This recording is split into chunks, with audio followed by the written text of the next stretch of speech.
What is the mission of Mentorpreneur Advisors? Mentorpreneur Advisors, I look at as an organization that is going to be like the top 5 audit companies are for the large enterprises. This is conceived to be something like that for every mid-sized, large-sized organization, but not the large enterprises. So startups upwards, everything going up to mid-size, we intend to focus on them and give them the same quality that you would expect from a PwC, a Deloitte or Accenture or somebody else. So people with experience, not the same charges, which are affordable, and adding value to every business that we take on. So we are very clear that these are the verticals that we operate in.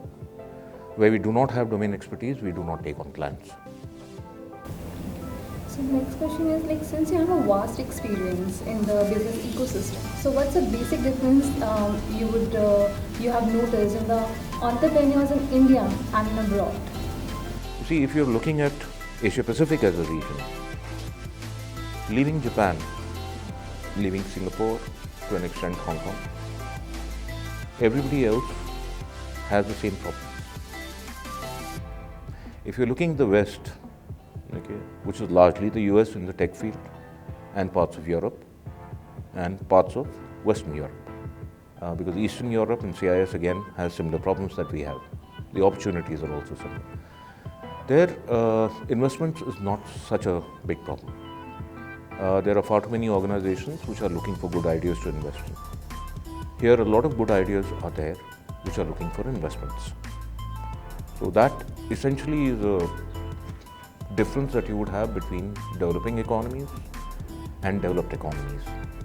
It's not, you got to understand that India is not really there yet. When we get there, I guess investments will be as easy. But the opportunity and the consumer market that we have in India, I think that is huge, which is why there's so much of investment which is coming into India, and I think that will only grow. So since you have said that you have years of experience in the IT industry, so I just want to know the current trends in that industry and how it has changed and evolved over the years. Current trend, at least for the last 7-8 years, and increasingly so, is that everything is, which used to be a capex at one time, capital expenditure, is now being converted into OPEX models, which is operational expenditure.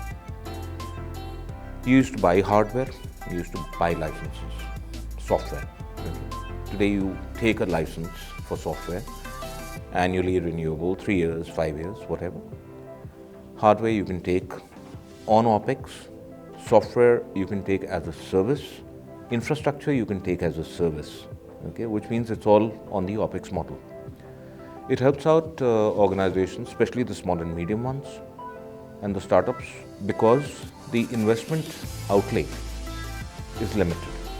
You can still use cutting-edge technology and not have to provide so much of fund for that, which can go into other business areas. Hence, good for small and medium. So infrastructure on the tap as a service, definitely a good idea. Storage, everything on the cloud, very good idea. So in your slide you have emphasized on the leveraging technology. So how the technology is shaping up the present startups? See, you look at anything today, food delivery applications, you think they'd exist without tech? Most things are today app driven, right? Most of the things which had localized presence or local customers today are app driven. They would not have taken off without tech. Food is one thing. Today you talk about finance, you talk about fintech. So there is technology involved. You talk about education, it's edtech. Tech has found its way into everything because it's possibly the most cost-effective way of delivering your products and services to the largest customer base. Right? The cost of reaching your customer in direct marketing is phenomenally high, and it is increasing. The cost of retail spaces keeps going up, the cost of power that you use, air conditioning you use, everything is going to go up. At the end of the day, technology is the one thing which gives you customer reach at a very low cost, and practically every business is now utilizing it, which works to my advantage because I've spent a lot of time in this industry. Okay, signifying in the brand image, how brand image helps to leverage startup in the market. Definitely. When you think of, tell me if you were to get your food delivered right now, what would you think of? Something like Zomato, something Okay. like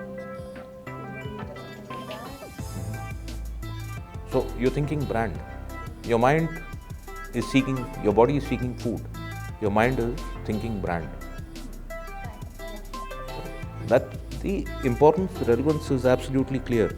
Your local taxi stand has been forgotten ever since Uber and Ola came in. Do you see any of those yellow and black ambassadors? almost non-existent. And that is all that we used to see at one point of time.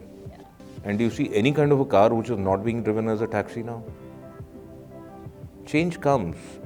Brands create the change. Right? Technology creates the change. So the last question is, like, as you've been versed with the idea that the Indian government has proclaimed above that it wants the economy to be 5 trillion. So what do you think that government should do more to reach its target? Government should try to deliver what they were elected for and stop interfering in business. I think entrepreneurs are best to build business. Government's job is to give them the administrative support.